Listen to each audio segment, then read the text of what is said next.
Let's talk to Ryan Saby, who is, of course, Deputy Political Editor at The Sun. Ryan, a very good morning to you. Good morning, Mike. The story that won't go away, really, is this sort of internecine battle going on inside of Reform. I watched an interview with Rupert Lowe last night on Dan Wootton's show. It looks very much as though he's probably not going back to become a Reform MP. The question, I suppose, is whether the damage limitation, which is currently trying to be exercised by Nigel Farage, is going to work, because it seems to me that with every day that passes, Reform gets weaker and weaker.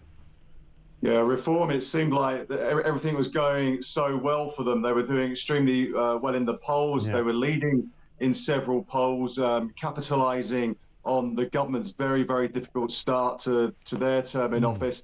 And then all of a sudden we had a few words from Rupert Lowe last week criticising the leadership of Nigel Farage. You bring that on top of the fact that Elon Musk called out Nigel Farage and his leadership. And it seemed like Elon Musk was having a bit of a loving with Rupert Lowe on social media as well. So, and I think all this came to a head last week in an interview that Rupert Lowe gave. And then Reform will say they were acting, with due diligence and going through the right procedures to report certain incidents to the police. There are internal issues as well on his behaviour. But it does, from the outside looking on, it does look like obviously some sort of knee-jerk reaction to Rupert Lowe's popularity and it being able to have his voice heard sometimes more loudly than Nigel Farage's in some instances.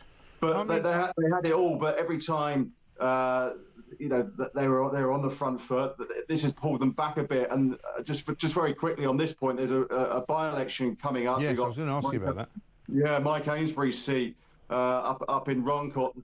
Even though Labour had a commanding majority in this seat, you do wonder when it comes to a by-election whether that second-place party, in this case Reform, could give it a real go. The government have got so many issues, so many things on their plate. They've had a little bit of a bounce, obviously, on Ukraine, but you just wonder, in those confines of the by-election, whether they could actually get another seat. Things would look on the up for Reform, but it seems like they've taken one step forward and two steps back.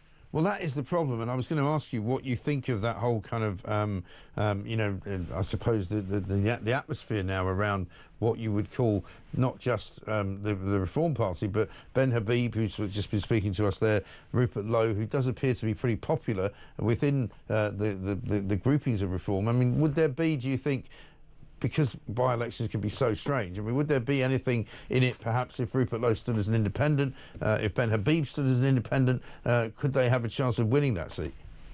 This is always the problem when it comes to by-elections. Now, if there's a local issue that Ben Habib could actually sort of grab hold onto, there could be a chance. But I think the trouble is, once you've got that infrastructure and you've got the volunteers, the people knocking on the doors, that takes a long time to build up. So it may be difficult for an insurgent. That's why it was there, primed, ready for Reform to actually come in and give that seat a really, really good shot. Now, it would have been really, really difficult Reform, but for someone else coming in from the outside, it's going to be even more difficult. But as Rupert Lowe said last week, there just needs to be an element of discipline within the party ranks just to get through to the local elections. People don't vote for divided parties, and you've got big elections coming up over the next couple of years, where it's local elections here, Welsh Assembly elections, where the Reform were meant to be looking to do really well.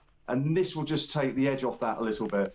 Well, do you know what's interesting as well, for me anyway, Brian, and it's that all of this, even though it might be considered to be a small party and relatively, unimportant in the scheme of things, it's kind of taken the heat a bit off Keir Starmer and the Labour government as well, hasn't it? Because nobody's really talking about anything that Labour are doing or failing to do. All everybody's talking about is Reform.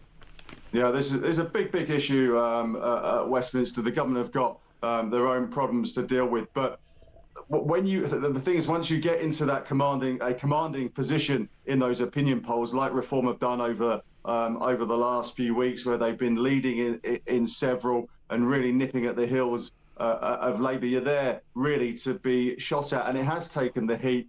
Keir Starmer has got the spring statement coming up at the end of the month. He's got big issues, obviously, over Ukraine and trying to bring together that coalition of the willing. So as much as Keir's got that on one hand, it does seem like a lot of Westminster sort of chatter has been sort of focused around this. So the government have got many things to be getting on with, but on this front, Reform need to get their own house in order. Yeah, they absolutely do. I've just got a new statement from Rupert Lowe, which basically he says he's been asked to put out by his entire parliamentary team. As Rupert's entire parliamentary team, we feel obliged to take the unusual step of publishing this statement on the record. Rupert has had no involvement in the organisation or drafting of this letter. Some of us have worked with Rupert for years, some for months, one for nearly 30 years. We want to state this unequivocally. Rupert is a good, decent and honest man. I mean, obviously there's quite a few paragraphs of that. Rupert is a good MP. It finishes up with a good boss, a good man. He does not deserve what is happening to him.